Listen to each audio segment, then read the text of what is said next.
অষ্টম শ্রেণীর শিক্ষার্থী বন্ধুরা, আজকে আমরা আলোচনা করব আমাদের ইসলাম শিক্ষা বইটি নিয়ে। তো শিক্ষার্থী বন্ধুরা, দেখো ইসলাম শিক্ষা বইয়ের কোন অংশ নিয়ে আজকে আমরা আলোচনা করব। আজ আমরা আলোচনা করব আমাদের ইসলাম শিক্ষা বইয়ের প্রথম অধ্যায় আকাইদ নিয়ে। এই আকাইদ অধ্যায়ের মধ্যে আমরা কি কি বিষয় আলোচনা করব সেটা আমরা পর্যায়ক্রমে তোমাদেরকে দেখিয়ে দিচ্ছি। তো দেখো শিক্ষার্থী বন্ধুরা, প্রথমে আমরা আলোচনা করব সংক্ষিপ্ত প্রশ্ন ও উত্তর নিয়ে। আমরা প্রথমে আলোচনা করব সংক্ষিপ্ত প্রশ্ন উত্তর নিয়ে। এটা কোন ক্লাস? অষ্টম শ্রেণীর অধ্যায় প্রথম আকাইদ।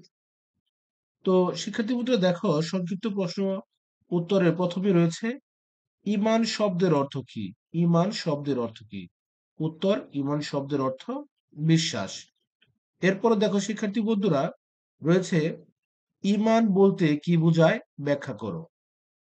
উত্তর: আল্লাহ, ফেরেশতা, আল্লাহর দেওয়া কিতাব, নবী রাসূল, তাকদীর, পরকাল, পুনরুত্থান প্রভৃতি বিষয়ের উপর আন্তরিক বিশ্বাস, মৌখিক স্বীকৃতি ও তদনুযায়ী আমল করার নামই হলো ঈমান। ঈমান বলতে অন্তরে বিশ্বাস করা, মুখে স্বীকার করা এবং তদানুসারে আমল করাকে বোঝায়। তো শিক্ষার্থী বন্ধুরা, এরপরও দেখো রয়েছে প্রশ্ন ৩, আসমাউল হুসনা শব্দের অর্থ কি? প্রশ্নটি আমি আবারও পড়ছি, দেখো। আল আসমাউল হুসনা শব্দের অর্থ কি? আল আসমাউল হুসনা শব্দের অর্থ আল্লাহ। আল আসমাউল হুসনা শব্দের অর্থ সুন্দরতম নামসমূহ। আল আসমাউল হুসনা শব্দের অর্থ সুন্দরতম নাম সমূহ। তো শিক্ষার্থী বন্ধুরা, এরপর দেখো প্রশ্ন ৪, আল্লাহ হু সামাদুন বুঝিয়ে লেখো। আল্লাহু সামাদুন বুঝিয়ে লেখো। উত্তর: সামাদুন শব্দের অর্থ অমুখাপেক্ষী। আল্লাহ সামাদুন অর্থ আল্লাহ অমুখাপেক্ষী, তিনি কারো মুখাপেক্ষী নন। আল্লাহ সবকিছু সৃষ্টি করেছেন। তাহলে আমরা কি জানতে পারলাম শিক্ষার্থী বন্ধুরা? সামাদুন শব্দের অর্থ, সামাদুন শব্দের অর্থ হচ্ছে মুখ অমুখাপেক্ষী। আল্লাহ সামাদুন অর্থ আল্লাহ অমুখাপেক্ষী, তিনি কারো মুখাপেক্ষী নন। আল্লাহ সবকিছু সৃষ্টি করেছেন। এজন্য এজন্য সকল সৃষ্টি নিজ নিজ অস্তিত্ব ও স্থিতির জন্য তারই মুখাপেক্ষী। এ প্রসঙ্গে আল্লাহ পাক বলুন, তিনি আল্লাহ, একক ও অদ্বিতীয়। আল্লাহ কারো মুখাপেক্ষী নন, সকলেই তার মুখাপেক্ষী। আল্লাহ স্বয়ংসম্পূর্ণ, তিনি যাবতীয় প্রয়োজন ও চাওয়া পাওয়ার ঊর্ধ্বে। আল্লাহ তাহলে কি? আল্লাহ স্বয়ংসম্পূর্ণ, তিনি যাবতীয় প্রয়োজন ও চাওয়া পাওয়ার ঊর্ধ্বে। তিনি সকল প্রকার লাভ লোকসান, ক্ষয়ক্ষতি, অসম্পূর্ণতা ও দুষ্টুটি থেকে পবিত্র। শিক্ষার্থী বন্ধু, এরপর দেখো প্রশ্ন ৫, খতমে নবুয়াত কি? উত্তর: দেখো, খতম শব্দের অর্থ শেষ, সমাপ্ত। আর নবুয়ত অর্থ পয়গাম্বারি। নবুয়ত অর্থ পয়গাম্বারি। তো নবীগণের দায়িত্ব। খতমের অর্থ নবীগণের দায়িত্বের পরিসমাপ্তি বা নবুয়তের সমাপ্তি। তাহলে শিক্ষার্থী বন্ধুরা, দেখো খতম শব্দের অর্থ শেষ বা সমাপ্ত, আর নবুয়ত অর্থ পয়গাম্বারি, নবীগণের দায়িত্ব। খতমে অর্থ নবীগণের দায়িত্বের পরিসমাপ্তি বা নবুয়তের সমাপ্তি। এরপর দেখো শিক্ষার্থী বন্ধুরা, বারজাখ বলতে কি বুঝো? বারজাখ বলতে কি বুঝো? তো শিক্ষার্থী বন্ধুরা, দেখো দুটি বস্তুর মধ্যবর্তী পর্যায়কে বারজাখ বলে। দুটি বস্তুর মধ্যবর্তী পর্যায়কে বারজাখ বলে। মানুষের মৃত্যু থেকে কিয়ামত বা পুনরুত্থান পর্যন্ত সময়কে বারজাখ বলে। এটি কিয়ামত ও দুনিয়ার জীবনের মধ্যবর্তী পর্দা স্বরূপ। শিক্ষার্থী বন্ধুরা, এরপর দেখো খতমে নবুয়ত শব্দের অর্থ কি? উত্তর: খতমে নবুয়ত শব্দের অর্থ হলো নবুয়তের সমাপ্তি। শিক্ষার্থী বন্ধুরা, এরপর দেখো নবী আগমনের একটি কারণ ব্যাখ্যা করো। নবী আগমনের একটি কারণ ব্যাখ্যা করো। উত্তর, মানব জাতির হিদায়াতের জন্য যুগে যুগে আল্লাহ তাআলা বিভিন্ন মহামানবকে নবী রাসূল হিসেবে মনোনীত করে দুনিয়ায় পাঠিয়েছেন। কোন জাতি যখন পাচ আহ আহ পাচাপারে লিপ্ত হয়, আল্লাহকে ভুলে যায়, তাদের অন্যায় অত্যাচারে পৃথিবীতে ধ্বংসলীলা নেমে আসে, বিপর্যয় সৃষ্টি হয়, তখন সমাজের এ দুর্দিনে প্রয়োজন হয় নবী রাসূলের।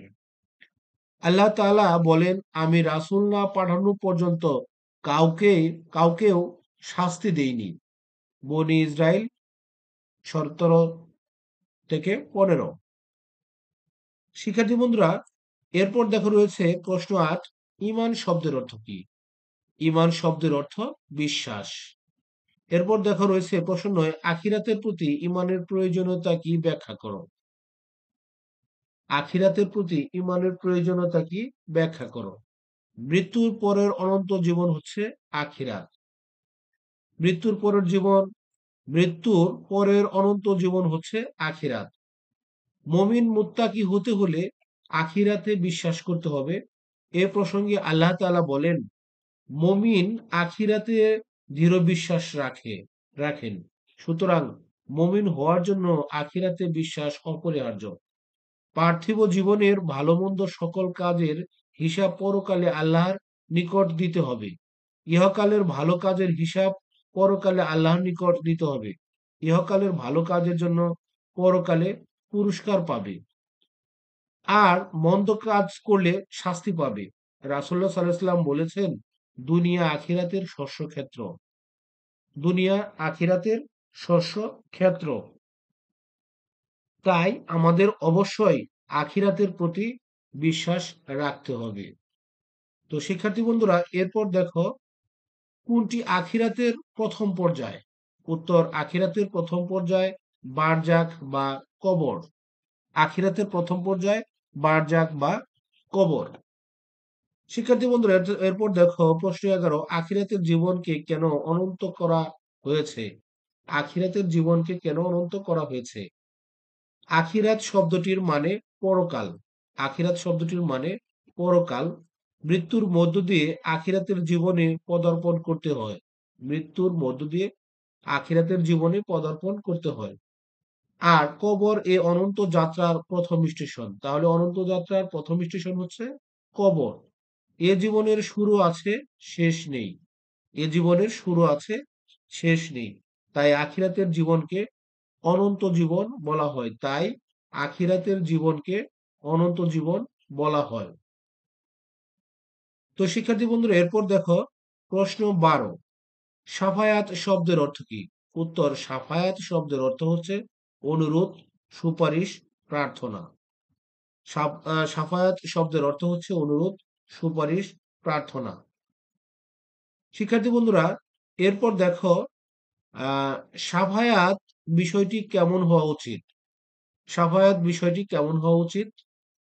উত্তর, মূলত শাফায়াত হবে নিছক মানব কল্যাণে এবং আল্লাহর সন্তুষ্টি অর্জনের নিমিত্তে। মহানবী সাল্লাল্লাহু আলাইহি সাল্লাম গুনাহগার উম্মতের জন্য আল্লাহর দরবারে নাজাতের সুপারিশ করবেন, আর আল্লাহ তাআলা এ সুপারিশ মঞ্জুর করবেন। কিয়ামতের দিন আল্লাহ তাআলা মানুষের সকল কাজকর্মের হিসাব নিবেন। তাহলে আল্লাহ তাআলা কখন মানুষের সকল কাজকর্মের হিসাব নিবেন? কিয়ামতের দিন। এ সময় পুণ্যবান বান্দাগণ জান্নাত ও পাপীরা জাহান্নাম লাভ করবে। নবী রাসূল ও পুণ্যবান বান্দাগণ এ সময় আল্লাহর দরবারে শাফায়াত করবেন। ফলে অনেক পাপীকে মাফ করা হবে। ফলে কি হবে? অনেক পাপীকে মাফ করা হবে।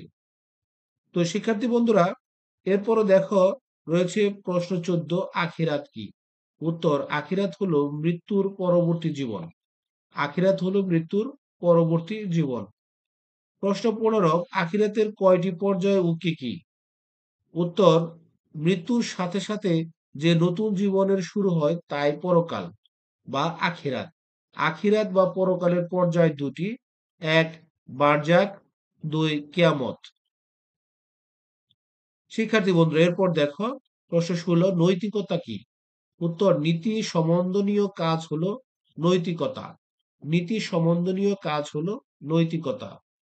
প্রশ্ন 17 মুমিন বলতে কি বোঝো? উত্তর ইসলামের মূল বিষয়গুলো বিশ্বাসী হলো ঈমান। যে ব্যক্তি এসব বিষয়কে আন্তরিকভাবে বিশ্বাস করেন তাকে বলে মুমিন। বন্ধুরা এরপর দেখো প্রশ্ন 18 মুনাফিকের স্থান কোথায়? মুনাফিকের স্থান কোথায়? নিশ্চয়ই মুনাফিকের স্থান জাহান্নামের সর্বনিম্ন স্তরে। প্রসিদ্ধ ফেরেশতা কয়জন? উত্তর প্রসিদ্ধ ফেরেশতা 4 জন। প্রসিদ্ধ ফেরেশতা 4 জন। এরপর দেখো শিক্ষার্থী বন্ধুরা রয়েছে প্রশ্ন 20 রিসালাত কি? রিসালাত কি? উত্তর আল্লাহ তাআলার বাণী, আদেশ, নিষেধ মানুষের নিকট পৌঁছানোকে রিসালাত বলে। আল্লাহ তাআলার বাণী, আদেশ, নিষেধ মানুষের নিকট পৌঁছানোকে রিসালাত বলে। শিক্ষার্থী বন্ধুরা প্রশ্ন 21 দেখো বলা হয়েছে নিফাক কাকে বলে? নিফাক কাকে বলে? উত্তর মুখে ঈমানের বিশ্বাস ও অন্তরে অবিশ্বাসকে নিফাক বলে। মুখে ঈমানের বিশ্বাস ও অন্তরে অবিশ্বাসকে নিফাক বলে। শিক্ষার্থী বন্ধুরা দেখো প্রশ্ন 22 ঈমানের মৌলিক বিষয় কয়টি? ঈমানের মৌলিক বিষয় 7টি। ঈমানের মৌলিক বিষয় 7টি। শিক্ষার্থী বন্ধু এরপর দেখো প্রশ্ন 23 প্রকৃত ঈমান কি? প্রকৃত ঈমান কি? আন্তরিক বিশ্বাস, মৌখিক স্বীকৃতি ও তদনুযায়ী আমলের সমষ্টি হলো প্রকৃত ঈমান। সমষ্টি হলো কি? প্রকৃত ঈমান। আন্তরিক বিশ্বাস, মৌখিক স্বীকৃতি ও তদনুযায়ী আমলের সমষ্টি হলো প্রকৃত ঈমান। শিক্ষার্থী বন্ধু এরপর দেখো আকাইদ কাকে বলে? আকাইদ কাকে বলে? ইসলামের মৌলিক বিষয়গুলোর গুরুত্ব বিশ্বাসকে আকাইদ বলে। ইসলামের মৌলিক বিষয়গুলোর গুরুত্ব বিশ্বাসকে আকাইদ বলে। প্রশ্ন 25 সাফায়াত শব্দের অর্থ কি? সাফায়াত শব্দের অর্থ কি? সাফায়াত শব্দের অর্থ অনুরোধ, সুপারিশ। সাফায়াত শব্দের অর্থ অনুরোধ, সুপারিশ ও আহ, আহ, ও ওকালতি ও প্রার্থনা। ওকালতি ও প্রার্থনা। তাহলে সাফায়াত শব্দের অর্থ হচ্ছে অনুরোধ, সুপারিশ ও ওকালতি ও প্রার্থনা। এরপর দেখো শিক্ষার্থী বলেছে বারজাক কি? বারজাক কি? বারজাক অর্থ হলো দুই বস্তুর মধ্যবর্তী পর্দা। বারজাক শব্দের অর্থ হলো দুই বস্তুর মধ্যবর্তী পর্দা। ইহজীবন ও কিয়ামতের মধ্যবর্তী যে জগৎ তাকে বারজাক বলে। ইহজীবন ও কিয়ামতের মধ্যবর্তী যে জগৎ তাকে বারজাক বলে। শিক্ষার্থী বন্ধু এরপর দেখো ইসলামের প্রধান ভিত্তি কি? ইসলামের প্রধান ভিত্তি হলো আকাইদ। বন্ধুরা দেখো এরপর রয়েছে রচনামূলক প্রশ্ন। রচনামূলক প্রশ্নে প্রথমে রয়েছে আল্লাহ হাসিবুন বলতে কি বোঝায়? আল্লাহ হাসিবুন বলতে কি বোঝায়? উত্তর হবে আল্লাহ হাসিবুন অর্থ আল্লাহ হিসাব গ্রহণকারী। আল্লাহ হাসিবুন অর্থ আল্লাহ হিসাব গ্রহণকারী।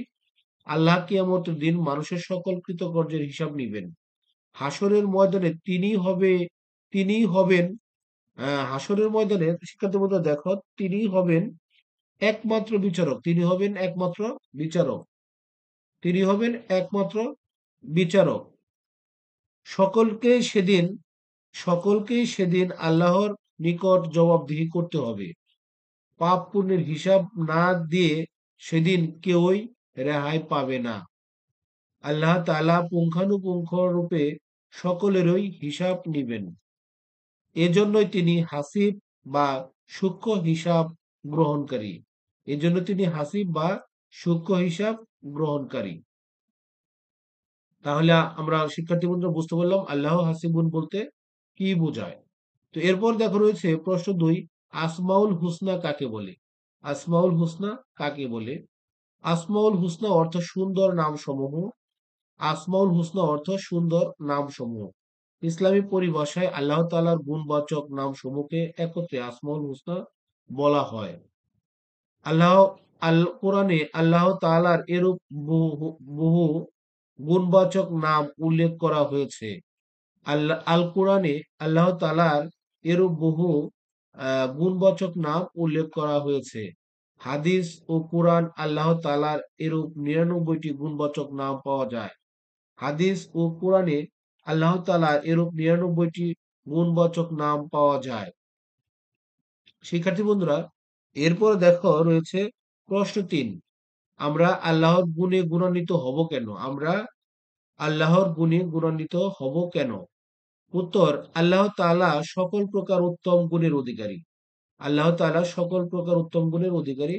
আল্লাহ গুণে নিজেকে গুণান্বিত করতে পারলে চরিত্র সুন্দর সুন্দর হয়, চরিত্র সুন্দর হয়, ভালো মানুষ হওয়া যায়, চরিত্র সুন্দর হয়, ভালো মানুষ হওয়া যায়, আদর্শ মানুষ হওয়া যায়। মহান আল্লাহর গুণে গুণান্বিত হলে আল্লাহর আদেশ নিষেধ মেনে চলা সহজ হয়, আল্লাহর সন্তুষ্টি অর্জন এবং তার ক্রোধ থেকে বেঁচে থাকা সম্ভব হয়।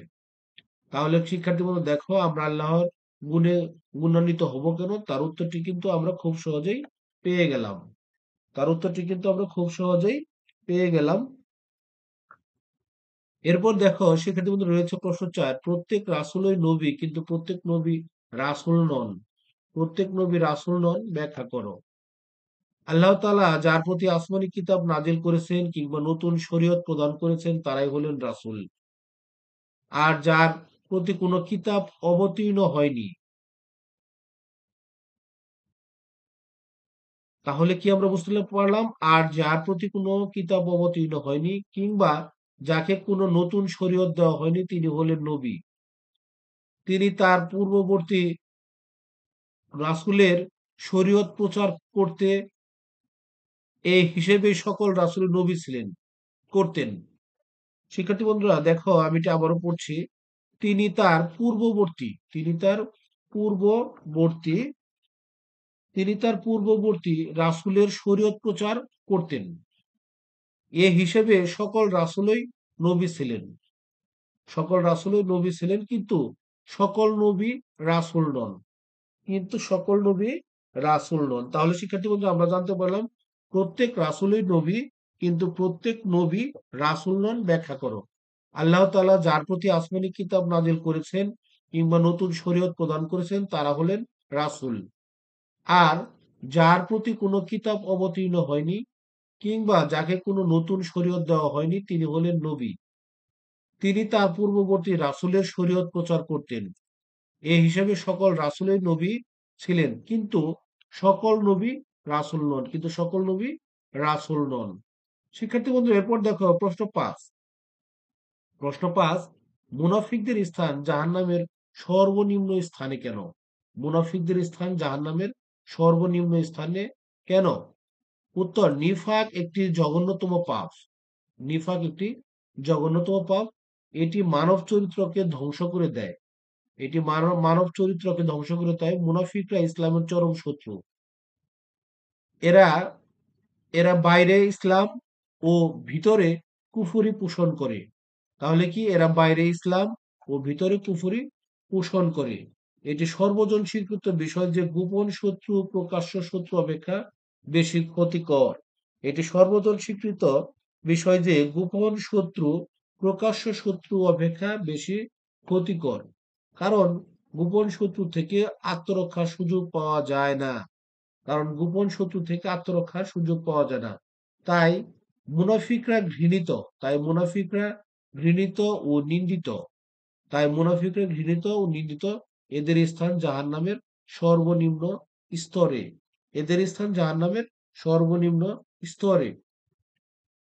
তো শিক্ষার্থী বন্ধুরা, আজ আমরা আলোচনা করলাম প্রথম অধ্যায়ের কিছু গুরুত্বপূর্ণ প্রশ্ন উত্তর নিয়ে। তো আজ আর নয়, আবার কথা হবে পরবর্তী ক্লাসে। সে পর্যন্ত সবাই ভালো থেকো, সুস্থ থেকো। আল্লাহ হাফেজ।